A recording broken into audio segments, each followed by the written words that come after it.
Hey artists, I am continuing this process of mold making this sculpture. I've never done this before. This is latex and it's dry and I'm about to put another coat. The thing that I've done that's different on this is that this is going to be a two-part mold. So therefore, I'm trying to separate the front to the back. This way, I'll be able to make a shell and kind of pull it off from here and a shell to pull it off from here. So I built up 2 layers of latex, and then I added the shims, which is basically a tape. It's a aluminum tape that I have here. And then I just added, I think, 2 more coats of it, and I'm going to add another one right now. Another coat. And when you're brushing on latex, it almost looks like paint. But what I'm finding is that, and I've been doing a little bit of latex stuff, so I'm learning a lot about this. You just want to kind of dab it and don't get it too thick, otherwise it takes forever to dry. And I add 1 coat a day to the sculpture. So, in a week, you'll have 7, 8 coats maybe, depending on how fast it dries.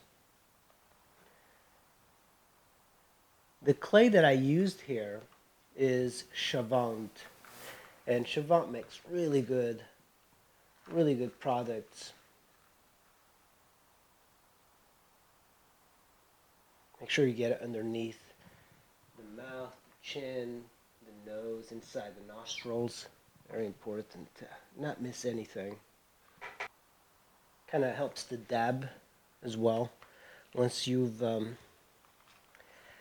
Once the major coat is in there, you can kind of press a little bit more and not be worried about damaging the original sculpt. And this is oil-based clay, if you don't know.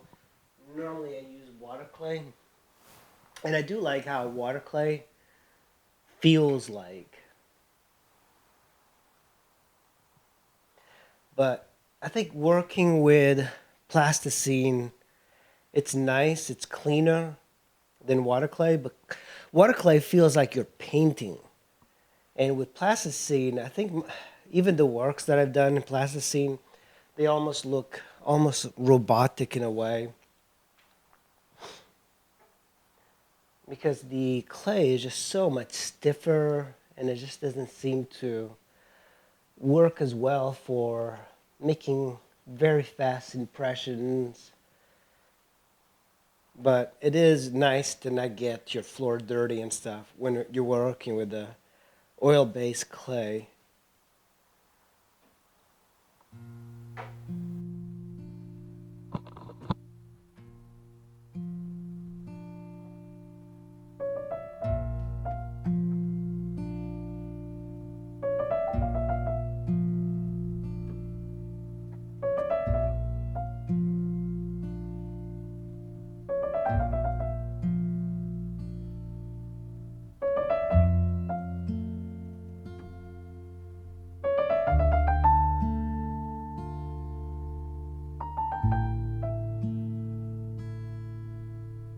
The reason that you just add layers is that the latex apparently dries in layers, but it kind of pulls down a little bit, and once it pulls down to various places, it tends to take longer to dry.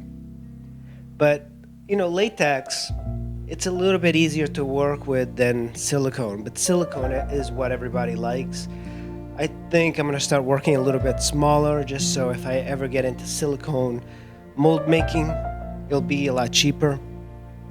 This is, if you look at my hand, this is just like pretty small, maybe 15 inches or so. And what I'm hoping is that